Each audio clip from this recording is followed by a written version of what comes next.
Hello, poetry lovers. So this is the last one. It's going to be fast, mostly because I really didn't get a chance to fully finish this last PowerPoint. Let's just share it with you. There won't be too many questions regarding this on the final exam, so I wouldn't worry about it too much. But if you just want to watch it, it can't hurt. Let's start with the slideshow here from the beginning. We wanted to spend the last week or two studying a couple of poets in depth. I chose American poets because that's the tradition I know best, being an American. And I chose the two poets, Walt Whitman and Emily Dickinson. When we're studying poets in depth, now this is, in this case, what we're doing is studying individual poets, not whole eras, like we did with Romanticism, then there are a couple of principles that are worth keeping in mind. And one is the Japanese fan principle. A professor once told me this, and it stuck to my mind, and I thought it was worth sharing with you. He said, a great poet's work is like a Japanese fan. We almost always start with the greatest hits. So you actually saw some good examples of that when we were studying the Romantics. I said, well, Blake, it's the tiger, or Coleridge, it's Kubla Khan, or Wordsworth, it's Daffodils, or Lermontov, it's Parus, or Pushkin, it's whatever, Medni Vsadnik, right? You get the greatest hits, yeah. But those greatest hits, they're like the segments of a fan when it's folded up. And if you really put the effort into studying a really great poet, one who's got a reputation along the lines of the ones I mentioned, then it really is like a fan opening up that provides this beautiful picture at the end. Sometimes it's not the picture you expect. Sometimes it's really different than you expected based on the greatest hits. But the main point is, it's important to keep in mind that the greatest hits are not necessarily the greatest or most rewarding poems. They're just the ones that are the most accessible on the surface of things. And sometimes you have to go a little bit deeper to get the real rewards. But be patient. Usually if a poet is famous and you have lots of enthusiasts pushing him, it's for a reason, and you will find that reason if you explore it. The other is that contexts do matter. When you look at a poem out of context, like The Tiger, well, of course, it can be effective out of context, but it tends to be, in a great poet's work, more interesting the more you know about other poems that the poet has written, or about the poet's thought world in general. Yeah, the world of politics and culture and society at the time that he wrote it, as well as his biography, right? So keep in mind that context will help you to see the bigger picture and get more out of it. But it's a long process. You always, if you're really interested in the poet, or you have a favorite poet, you'll often find things, they'll be with you for years, and you'll learn new things as you go along. Finally, of course, history is the ultimate context. Often the reason poets are famous is not so much that they did something greater than other poets, but because they happen to be in the right place at the right time. That would probably be especially true of Whitman and Dickinson. There are lots of great American poets who you can study in this way, but Whitman and Dickinson just happen to be writing a really American kind of poetry just at the crucial moment that America was forming its own identity. And so if we wanted to talk about these two as examples of poets to study in depth, we would have to start talking a little bit about their era.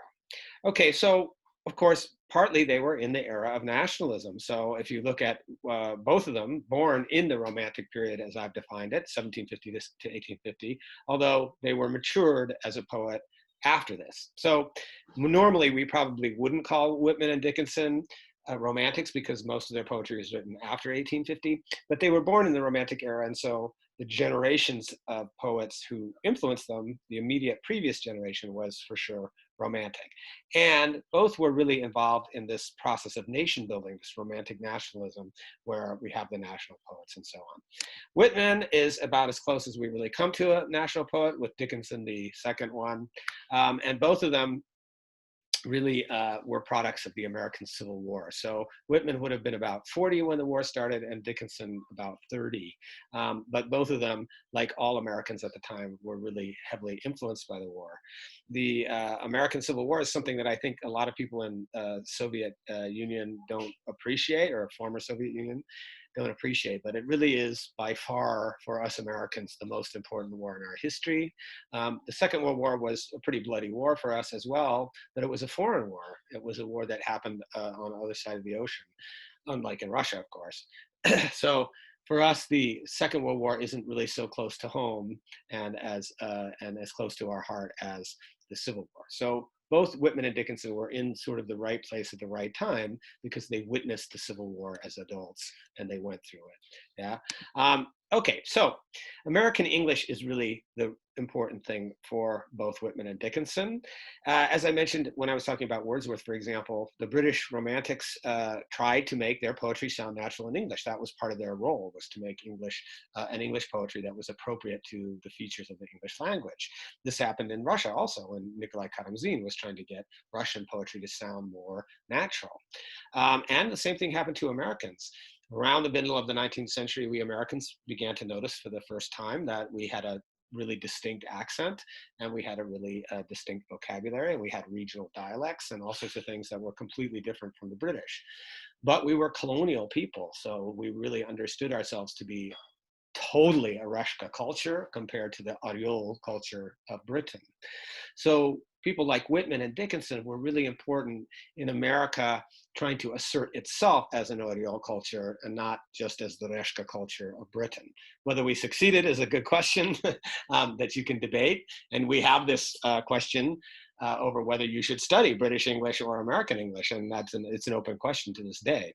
But the point is that we can now, thanks in part to people like Whitman and Dickinson, talk about American English as at least being worthy of considered to be equal to British English.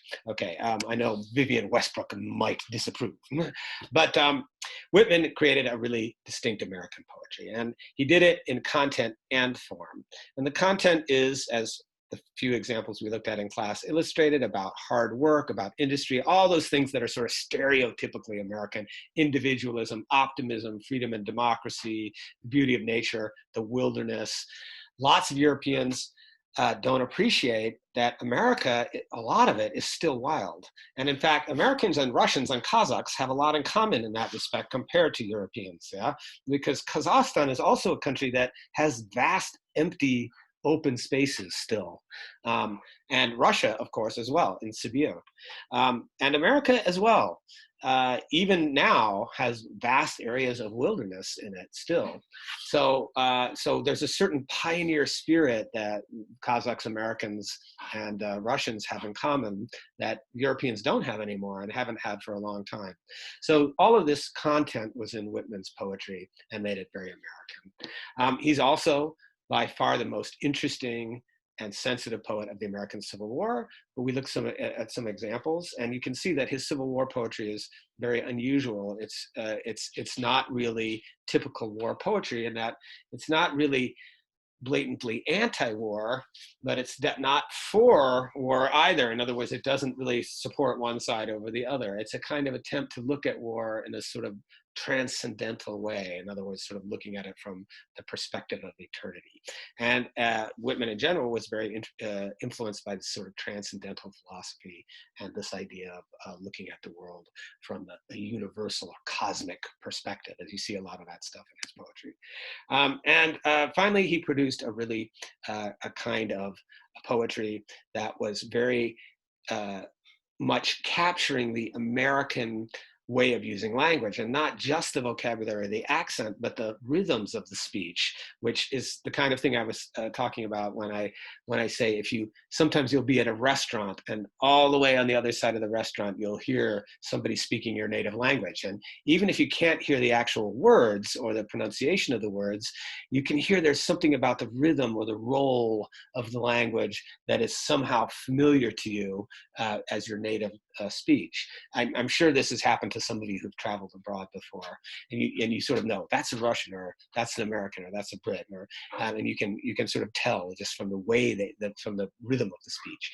And Whitman, in order to capture that really American rhythm, he broke the language free of rhyme and typical metric patterns. So he wrote in what they call bielý stich in Russian, or blank verse in English, blank just being a mistranslation of the French word blanc, which means white in French. Okay, so he did this both formally and in content. Okay, I gotta really hurry up because I'm afraid that I'll go over the 15 minutes here. And then Emily Dickinson and Walt Whitman, they usually come together because they were in the right place at the right time. But I think the other reason, as we saw with a few Emily Dickinson poems that we looked at on the last few days, is that they could not be more totally opposite. They're just completely opposite in temperament and content and everything. Because Emily Dickinson's poems are these really delicate little jewels that she creates, where you appreciate them the way you would appreciate really fine needlework or really fine etching. They're these really carefully crafted little things, yeah, and you really admire the details in them. Whereas Whitman is all about these big, vast statements and rolling rhythms, and the detail of the poetry is not so much as important as the just sheer power of it. So between them, they're sort of like Jack Sprat and his wife. I don't know if you know that rhyme, but the really thin guy and the really fat wife, and between them they eat everything. So they just sort of complement each other perfectly, and they define the full range of possibility in American poetry. Okay, that's it for this one. I hope everybody enjoyed that, and I'm going to stop before I run over time.